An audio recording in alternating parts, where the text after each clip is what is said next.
Eritrea is dubbed as the North Korea of Africa because it's... And today I'm in Eritrea, which is sometimes called the North Korea of Africa. But honestly, that's such bullshit. It's such a chill place. The very popular YouTuber from Ghana, Wode Maya, just published a video about Eritrea, about his trip to Asmara.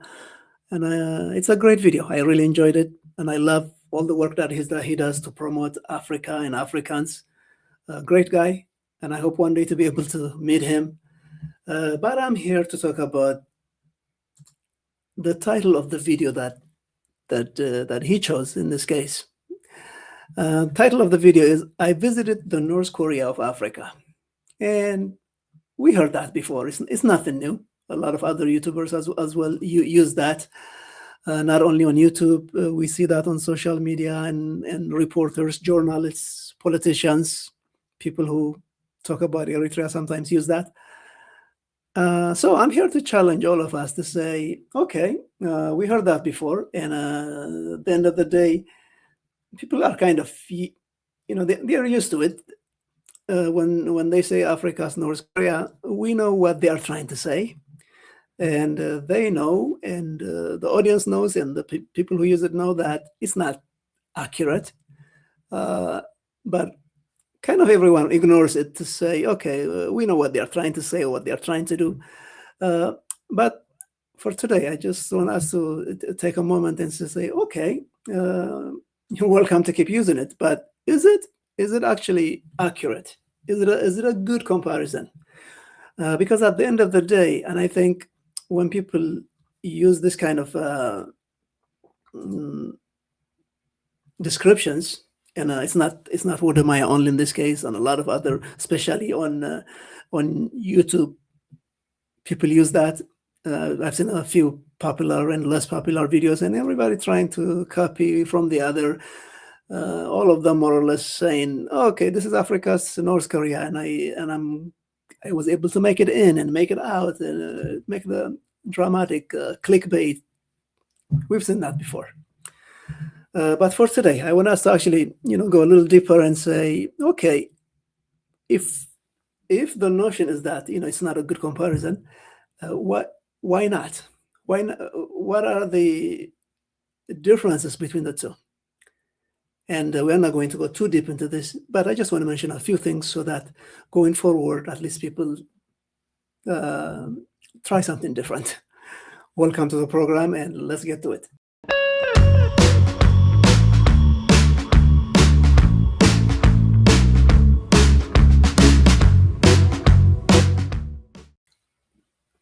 Obviously, people are welcome to use that going forward as well. But I just want to make it maybe on a couple of conditions. One is, well, in that case, you better know enough about North Korea. More importantly, you better also know enough about Eritrea to be able to say, okay, I know enough about North Korea, and I know enough about Eritrea, and here is the overlap, and here is the reason I'm using that. So anyway, to help you and to help the rest of us with that, what I want to mention is a few things. We're not going to go too deep into this, but I want to mention a few things that we can objectively and honestly compare and say, oh, maybe it's not a good comparison. All right, let's start with the connection with the outside world. When people mention North Korea in general, it's kind of a metaphor, an analogy for like a hermit kingdom, something that is entirely sealed from the rest of the world and hard to get in, hard to get out, and so on. Now, again, people would like to say, oh, that is also Eritrea, but is it really? So the connection to the world, and then the society, the population inside, can they actually access information and literally talk to people outside of that country? Let's get a little deeper into this and make it based on numbers. As we see here, just talking about digital access, let's not even talk about the physical access, being able to travel or in and so on. almost 1 million now. I think maybe in 2026 it will hit 1 million. About 859,000. I think these are based maybe 2025 numbers, but let's call them current. 859,000 people have mobile phones, mobile connections, which is, if you know anything about North Korea, there's nothing like that. There are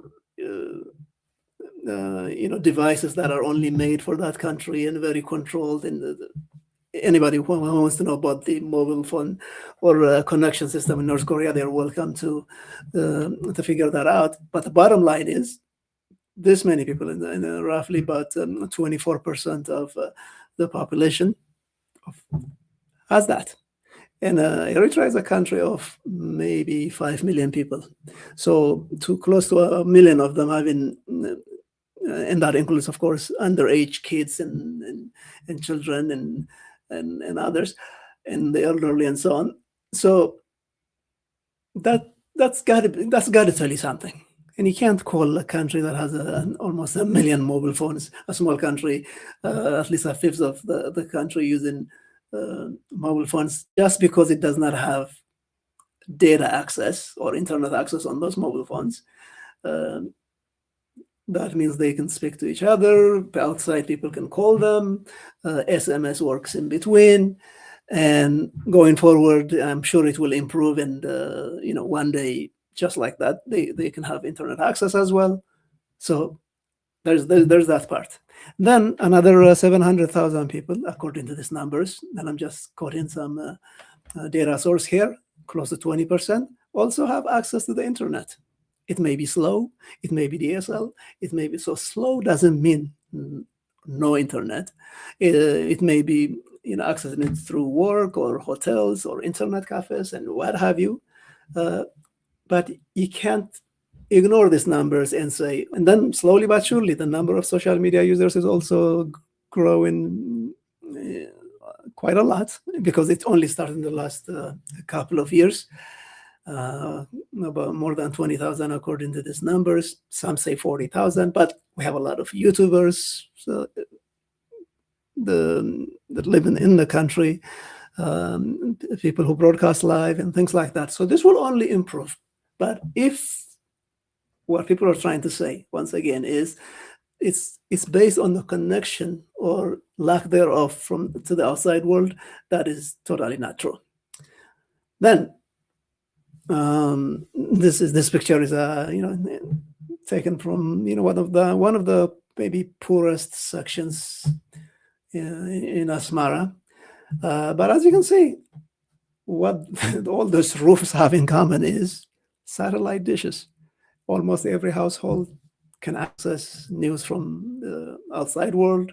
That means they have access to Al Jazeera, the CNN, the world news, whatever comes through satellite dishes, movies, and information documentaries.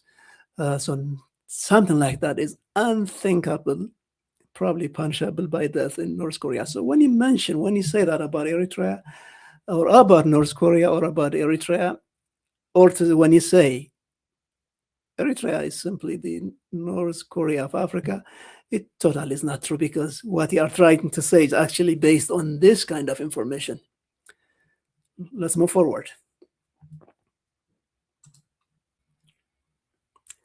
So bottom line, is the internet connection slow and frustrating? Yes, definitely. I've been there. I've seen it. When it works okay. But when it doesn't, it's frustrating. And everybody knows that. But let's not exaggerate beyond that. And second point is something more probably those who talk about Eritrea and North Korea interchangeably, though something that they don't know is about access to foreign currency. So bottom line, when it comes to foreign currency, access in euro, in dollar, and what have you, yes, in Eritrea you can actually do business with those currencies, and people hold them, they exchange them. There are facilities that you can exchange one currency to the other and so on. In North Korea, this is just FYI, something like that is punishable by death, according to a lot of information out there that you can find. So again, maybe some small difference, but actually a major one, because if we actually talk about connection from the outside world, connection to the currencies of the outside world, it only supports that. What about foreigners physically? And something that when people talk about North Korea, they keep mentioning is that outsiders, even when they go there, they are monitored, they can't talk to the locals, and it's hard to access in the country. It's hard. And I hear we have, I'm sure a lot of people can probably say it's hard to get a visa to Eritrea as well. Maybe they have their own reasons, but from what I can gather, getting an honest tourist visa maybe harder than other African countries. Maybe it should get easier than it needs than it is now. But at the end of the day, every foreigner, be it a diplomat or a tourist or somebody who works there, they know that Eritreans and foreigners, it's not that big of a deal for if outsiders or foreigners to actually live in the country, visit the country, and more importantly, the way they are welcomed by every stranger if you stop by to ask for directions or just saying hello on the streets. Everybody knows that Eritrea is one of the most friendly, welcoming society there is. And again, if the criticism about when they talk about North Korea, if the criticism is about the government itself, they don't restrict that. And it's not a big deal to see people intermingling everywhere. So again, I'm stating the obvious here, but there is a big difference between when you talk about North Korea, something like that is unthinkable. Move on. This is not going to be a big documentary about the two countries. Again, the economic system is probably what the one thing other people mean by when they say North Korea of Africa. Well, we can talk for a long while about this, but the bottom line is private enterprise, private business ownership is allowed in Eritrea, and it's practiced, it's always was. And there may be, even during the Ethiopian occupation, during the communist system, even then there were private ownership. After independence, yes, Eritrea has a command economy, something that leans more towards social type of economy, but a lot of people own businesses, all these side cafes that you see, and small businesses, and even larger businesses are owned privately. Yes, we all want that percentage to increase. Everyone wants to, any diaspora Eritreans to go back and create even bigger businesses, what have you. But at the end of the day, if we are talking about the difference between the two, private ownership is totally not allowed. I mean, there are illegal businesses in North Korea as well. We hear about that. But it's not like you can go out and get a business license and open a business. In Eritrea, you can, and it's encouraged. Again, it only shows ignorance when people mention that as well. Now let's move on to religion. Those of us who know more about North Korea can correct us here. But as far as I know, there is no religion per se in North Korea, other than the state-sanctioned something about worshiping the Kim family, worshiping the state, or the self-reliance Jewish, or whatever they call it. But in Eritrea, the practice of religion in both faiths, in Islam and Christianity, it's a way of life. It's something that everyone practices openly every day, and not only now, but for millennia. Both religions, they go back almost in the beginning of their faiths. And relatively speaking, not only in the Horn of Africa or in the Middle East, maybe even we can say throughout the world, there is no such great example of tolerance especially among Christians and Muslims, There is no better example. So to compare to Eritrea and say, oh, the North Korea of Africa, and knowing that on one side, and everyone knows what kind of faiths and practices are allowed in North Korea, and what the daily life looks like in Eritrea. It's day and night. Again, when people lazily say the North Korea of Africa, they also have to account for how people live and what they practice. And I think religion is actually one of those examples that kind of refute that. Then, as we conclude, let's move on to the origin of power. When some people compare Eritrea with North Korea, at the end of the day, what they are really, really trying to say is this, that Eritrea is a dictatorship. Fine, I think there's no major disagreement about that. But it also ignores the history of it, where it came from, why it is so, and more importantly, where it's going. And for that, what I like to say is, what is the origin of power in Eritrea? Even if it's a dictatorship, what is the genesis of it? And what I'm trying to say with that is, now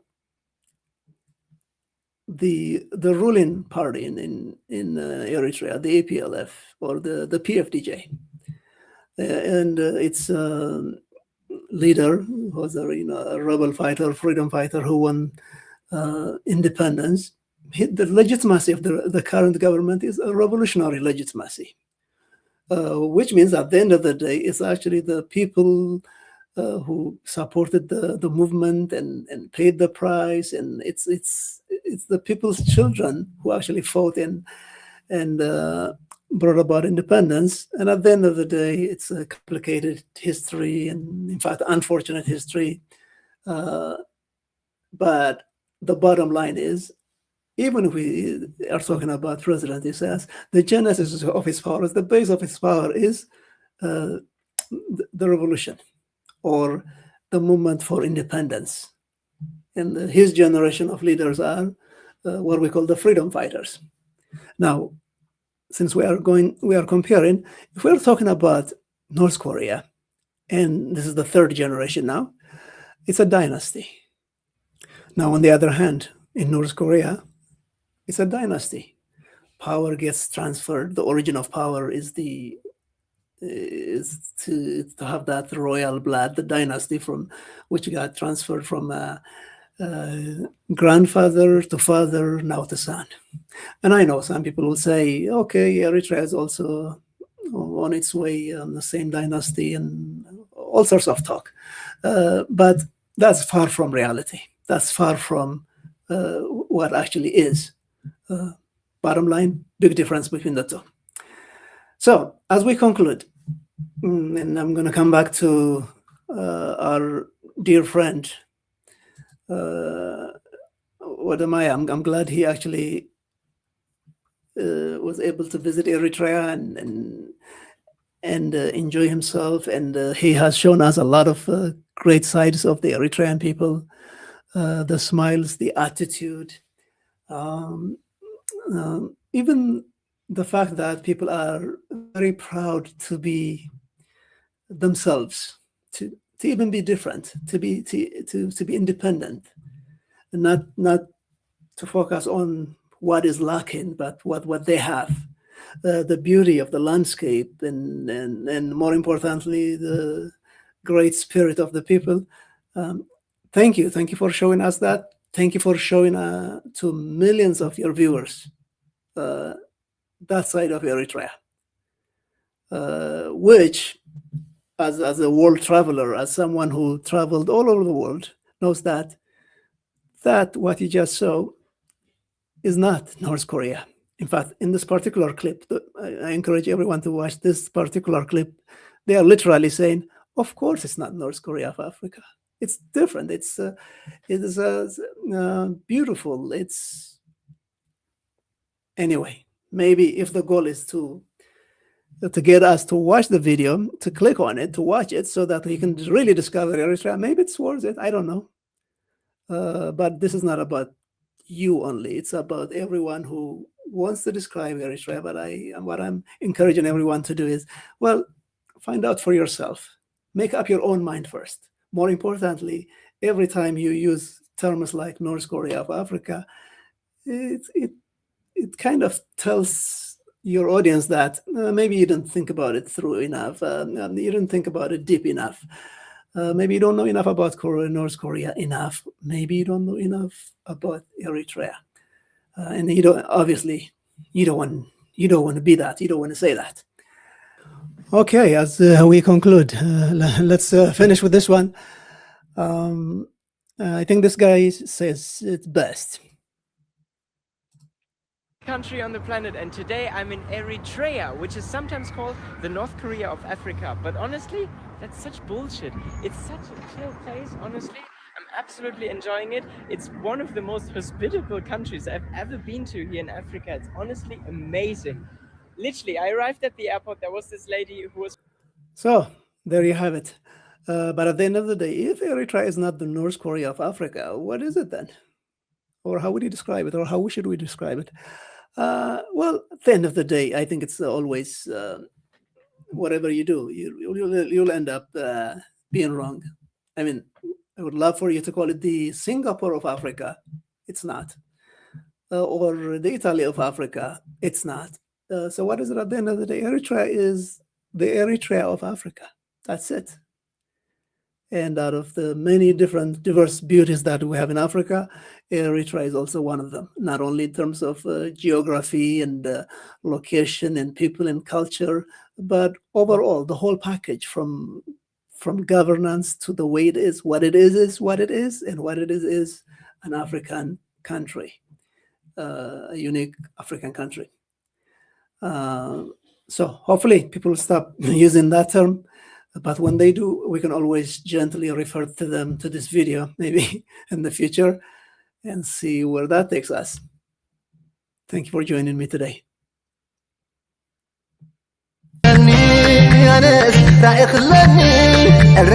رأي خلوني صباح تايكم تخوني